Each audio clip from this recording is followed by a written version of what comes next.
हर हर महादेव। देवों के देव महादेव जी के चरण में प्रणाम करती हूँ, मेरा प्रणाम स्वीकार हो। माता गौरा पार्वती के चरण में प्रणाम करती हूँ, मेरा प्रणाम स्वीकार हो। गणपति ललन माँ के चरण में प्रणाम करती हूँ, मेरा प्रणाम स्वीकार हो। सभी गुरु भाई बहनों के चरण में प्रणाम करती हूँ, मेरा प्रणाम स्वीकार हो। माता पिता के चरण में प्रणाम करती हूँ, मेरा प्रणाम स्वीकार हो। गुरु भाई बहन, मैं एक कथा सुनाने जा रही हूँ। इस कथा को पूरा सुनिए और रहस्य जानिए। आदि नहीं, आदि सुनने में शिव गुरु का अपमानित होती है, पूरा सुनने में ज्ञान होती है। इसलिए कथा को पूरा सुनिए और रहस्य जानिए। हर हर महादेव, घर घर महादेव। गुरु भाई बहन, एक राजा थे। एक राजा थे, उनका दो पुत्र थे। दो पुत्र थे और उनकी रानी भी थी। तो अपने दोनों पुत्र के बहुत लाड प्यार से पोसे पाले, पढ़ाए लिखाए। जब बड़ा हुए तो अपने बड़ा बेटा को शादी कर दिए। शादी करके और वो राजा साहब अपने बहू को घर बसा लिए, घर में रहने लगे। वो राजा साहब छोटे बेटे को भी शादी कर दिए। छोटा बेटा जो थे राजा साहब के, वो बहुत बड़े आज्ञाकारी थे। अपने पिता को भी हर बात मानते थे, अपने प्रजा को भी हर बात मानते थे, और कोई भी हो तो वो कुछ भी कह देते थे। तो उनका बेटा जो राजा साहब का छोटे पुत्र थे, वो इनकार नहीं जाते थे। उनको लगता था कि उनका कहे काम को हमें करना कर्तव्य है, धर्म है, और उनका काम को पूरा कर देते थे। वो बहुत अच्छे थे, बहुत नेक दिल के थे। राजा साहब समय आने पर अपने छोटे पुत्र को भी शादी कर दिए। छोटे पुत्र को शादी कर दिए तो जो छोटी बहू थी राजा साहब के, वो बहुत सुशील और बहुत अच्छी थी, और भगवान के शिव जी का प्रतिदिन पूजा करती थी, और शंकर भगवान के मंदिर जाया करती थी, और मंदिर में जाकर और पूजा करके 5 भजन करती थी, आरती करती थी भगवान के, और उसके बाद भोजन करती थी। उसके जो सास ससुर थे राजा रानी, इनकी कार्य से बहुत प्रसन्न थे, बहुत खुश रहते थे। और जब ये सुबह सुबह अपने सास और ससुर के पास आरती लेकर जाती थी तो चरण छूती थी अपने सास ससुर को, तो सौभाग्यवती भवा कह के और खुश हो जाते थे। सबसे अपना बहू के बारे में कहते थे कि हमको छोटी बहू बहुत अच्छी है, बहुत सुशील है, और प्रतिदिन भगवान को पूजा करती है, तुलसी में जल डालती है, शिव जी का पूजा करती है, सूर्य देव का पूजा करती है, सूर्य देव को जल चढ़ाती है, अपने बड़ों को चरण छूती है, आशीर्वाद लेती है, बहुत अच्छे से भोजन बनाती है, आंगन लिपती है। ऐसे करके सारे लोग से बड़ाई करते थे।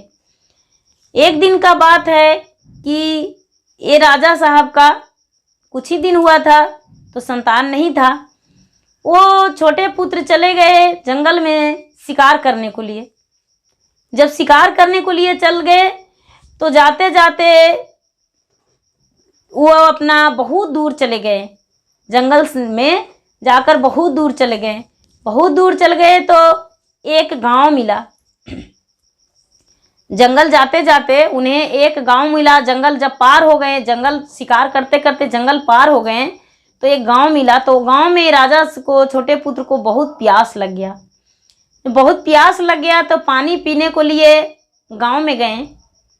जब गांव में गए तो वहाँ एक राजा का बेटी का विवाह था, और राजा का बेटी का विवाह था तो जो रानी थी वो बरमाला लेकर खड़ी थी कि जो मेरा लायक रहेगा उसके गले में हम बरमाला डालेंगे। अरे राजा का छोटे पुत्र उसी क्षण, उसी वक्त उस गांव में चले गए। गांव में चले गए तो कुएं से पानी निकालकर और पी रहे थे, और राजा के जो बेटी थी इनका गले में बरमाला डाल दी। जब बरमाला डाल दी तो ये कहने लगे कि अरे ये क्या, हम तो शादीशुदा हैं, मेरे गले में बरमाला आप क्यों डाल दिए हैं। ये रानी जो बरमाला लेकर थी खड़ी, वो बोली गले में डाल के कि देखिए मेरा पिताजी का ये 12 कोस का राज है, और 12 कोस का राज में हमको कहना था कि हम 1 साल से घूम रहे थे माला लेकर, और किसी को गले में हम नहीं डालते थे। जो मेरा पसंद हुआ उसको हम गले में डाल दिए, मुझसे शादी करना पड़ेगा। ये बोले हम शादीशुदा हैं। बोले उससे हमको कोई मतलब नहीं है। राजा मजबूर होकर शादी कर लिए। शादी कर लिए और शादी करके और विदाई भी करवा लिए। विदाई करवा लिए तो अपना घर लेकर गए। घर लेकर गए, वहाँ जब रात में नहीं पहुँचे तो उनका परिवार, माता पिता, पत्नी, उनकी भाभी सब चिंता में थे। जब चिंता में पड़ गए थे तो ये कन्या लेकर गया तो सारी लोग इन पे नाराज हो गए कि आपका तो शादी हो चुका था लेकिन आप दूसरा विवाह क्यों किए। बोले कि देखिए इसमें मेरा कोई कसूर नहीं है। हम जंगल में शिकार करने गए, हम अजनबी थे, कभी जाते थे नहीं, मुझे देखा हुआ नहीं था, पता नहीं था। जंगल पार कर गए, प्यास लग गया, जंगल पार कर गए, एक गांव मिला, उसमें पानी पीने गए तो ये हमारा गले में बरमाला डाल दी। अब हम क्या करें, बरमाला डाल दी तो शादी करना पड़ा। शादी करके हम इसको ले आए हैं। लेकिन ये जो राजा का छोटे पुत्र थे वो दूसरी पत्नी के पास कभी नहीं गए। ये बोल दिए थे कि आपका खुशी हम नहीं दे पाएंगे और दूसरी पत्नी के पास नहीं गए। नहीं गए तो इनका शादी का 5 वर्ष बीत गया, लेकिन 5 वर्ष में एक दिन भी अपने दूसरी पत्नी को साथ नहीं गए। 5 वर्ष जब बीत गया तो ये अपने सास का, ससुर का, भैंसुर का, गोतनी का, सबका दिल जीत लिया। अपने प्यार में सबको फंसा लिया और अपने ससुर से बोला,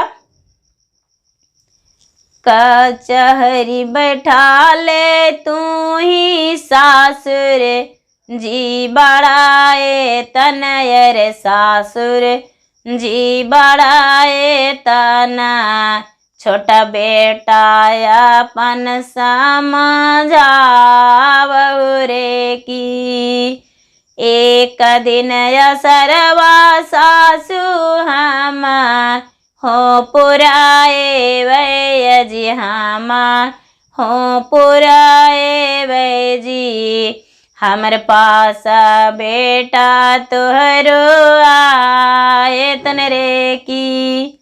ये जो राजा थे वो अपने बेटे को कहें, समझाएं, लेकिन बेटा नहीं माने। बेटा नहीं माने, बोले कि पिताजी आपको कहने से कुछ नहीं होगा, ये शादी एक मजबूरी था, हम करके तो ले आए। उसका जो हट था कि हम जिसको मन में आएगा उससे शादी करेंगे। तो मेरा पहली पत्नी है तो दूसरा पत्नी को हम नज़र उठाकर नहीं दे सकते हैं। शादी कर लिए हैं लेकिन हम उसके पास नहीं जाएंगे। दूसरा, ये जो दूसरा थे उसका भाई थे तो अपने भैंसुर के भी बोला कि भैया जी आप उसे अपने भाई को समझाते तो मेरे पास आते। मेरा शादी का 5 साल बीत गया है। जो बड़ी वाली दीदी थी उसका 2 संतान हो गया है, जो मेरा सौतन थी उसका 2 संतान हुआ है, लेकिन मेरा तो एक भी नहीं है। और एक दिन के लिए भी मेरे पास चले आते तो मेरा आस पूरा हो जाता और हम अपना पूरा ज़िंदगी बिता लेते। उसका जो भाई थे वो भी बहुत समझाए, बोले। उसका भाभी थी, बहुत समझाई, बोली, नहीं बात माने। लास्ट में अपने माँ को बात कभी नहीं उठाए थे तो अपने सास के पास गई वो बहू। माचिया बैठा ले तू ही सासुर, जी बड़ाए तनयर सासु, जी बड़ाए तन हो, छोटा बेटा अपन समझाव रे की। ब्याहवा के भैले माता 5 रे बरी सवाय रे 5 रे बरी सवा हो, 5 मिनट हमरो नाही पसवाया एलन रे की। एक दिन ललसवा माता हम हो पुराए वै जी, हम हो पुराए वै जी, छोटा बेटा अपन समझाव रे की। अपने सास से बोली कि हे माता जी हम एक दिन के लिए अपना लालसा पूरा करेंगे। अपना छोटा बेटा को कहिए, समझाइए, मेरे पास वो आएंगे। ये बोला कि सास बोली कि ठीक है, उसको कहेंगे, समझाएंगे। माँ, कोई भी माँ हो, नहीं चाहती है कि मेरे बेटे बहू दूरिया रहे। अब दो ही पत्नी है तो दोनों को प्यार दो। अपने बेटे को समझाने लगी, कही कि देखो बेटा, अब उसका बात भी मानो और एक दिन के लिए उसके पास चला जाओ। एक दिन के लिए वो विनती कर रही है तो एक दिन के लिए उसके पास चले जाओ। ये जो राजा का दूसरा पुत्र था वो बात मान गया, अपने माँ को बात मान गया और बोला कि ठीक है माँ, हम जाएंगे उसके पास, उससे बता देना। ये क्या कि माँ उससे बोली अपने बहू से कि बहू, आज तुम्हारे पास मेरा छोटा बेटा आएगा। ये क्या कि पूरा सुंदर सा महल सजा दी, अपना पलंग सजा दी, पूरा सुहाग रात की तैयारी कर दी और एक गिलास में दूध रख दी, उसमें जहर डाल दी और जहर डाल के और दूध छुपा के रख दी। जब इसको पति रात में गए तो क्या कि सबसे पहले दूध का गिलास अपने पति को हाथ में धरा दी। दूध का गिलास पति का हाथ में धरा दी और पति उसका दूध पी लिए। तो ये बेचारा दूध पीकर तो सो गए, दुनिया से सो गए। कुछ देरी बाद ये छटपटाने लगे, इनका मृत्यु हो गया।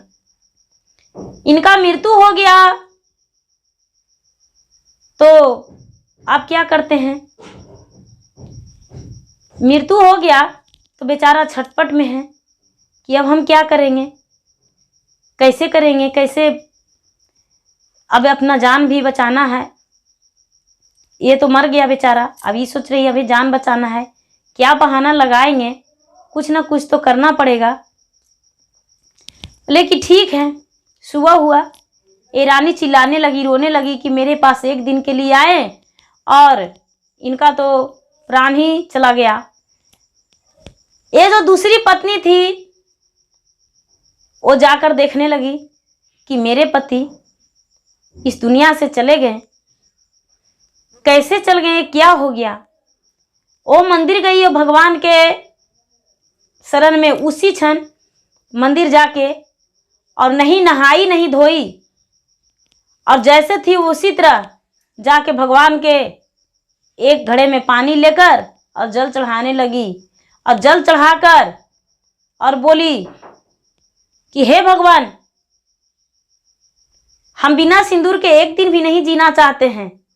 हम चाहते हैं कि जैसे धरती फट के आप निकले हैं उसी तरह इसी क्षण धरती फट जाए कि हम इस धरती में समा जाएं और इस धरती में समाकर अपना भी प्राण को त्याग दे, नहीं तो मेरा पति का वापस प्राण कीजिए। पूरा भगवान के क्रोध कर दी। माता पार्वती और शंकर भगवान दोनों प्रकट हो गए।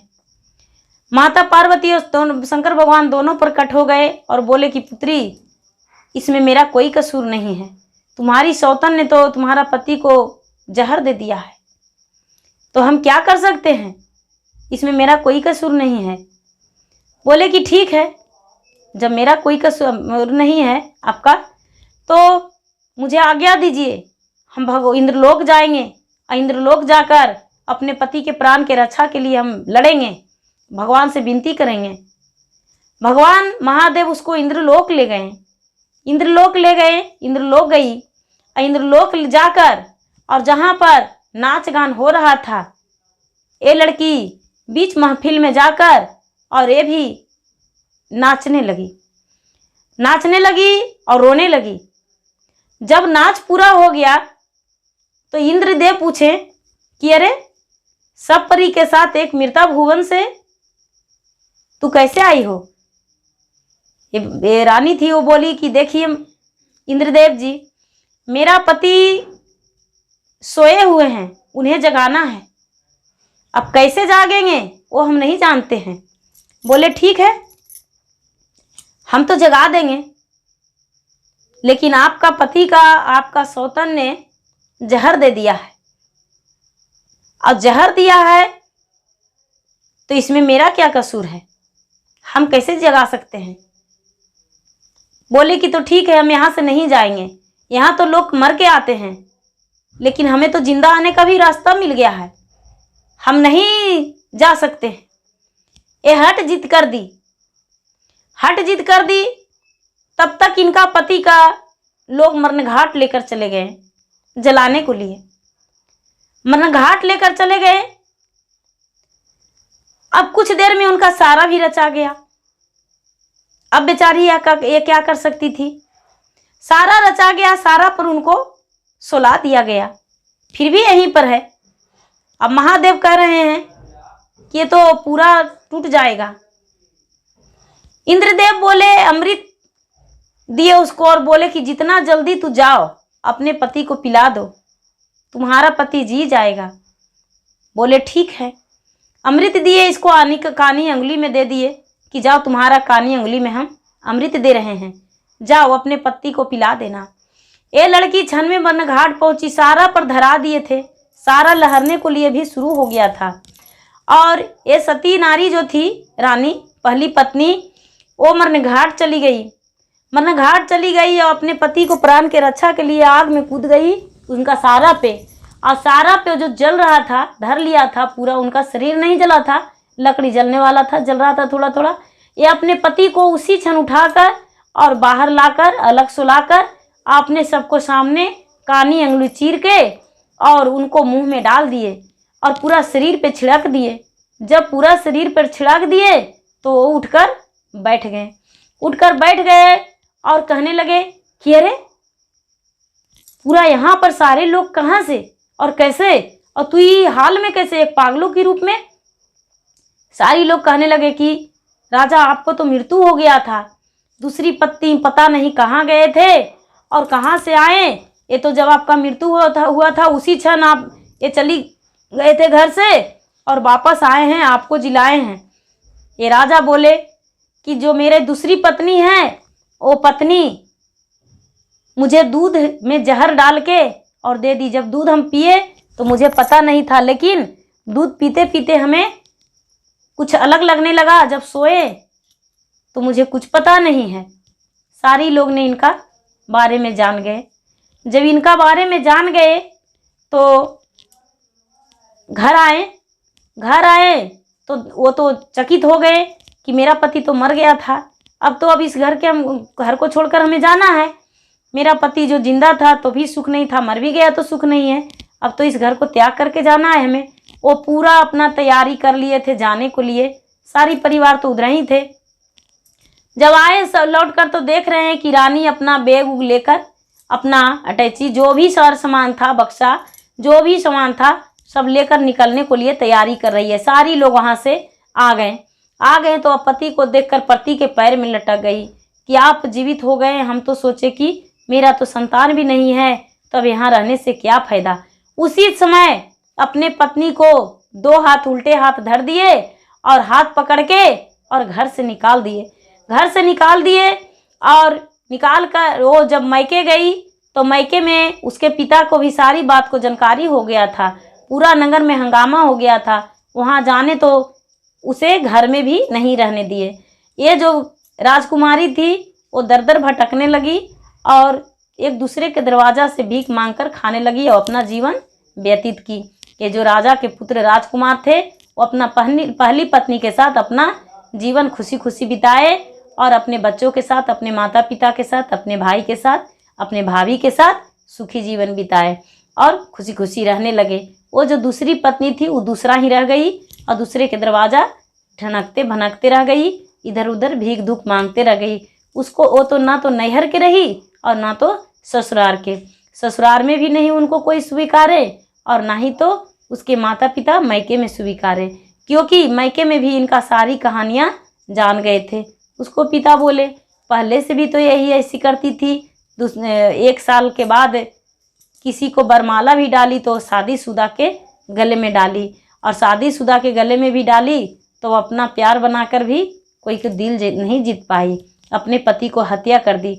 इस हत्यारन को घर में रखने से क्या फ़ायदा, ऐसा कह के माता पिता भी निकाल दिए।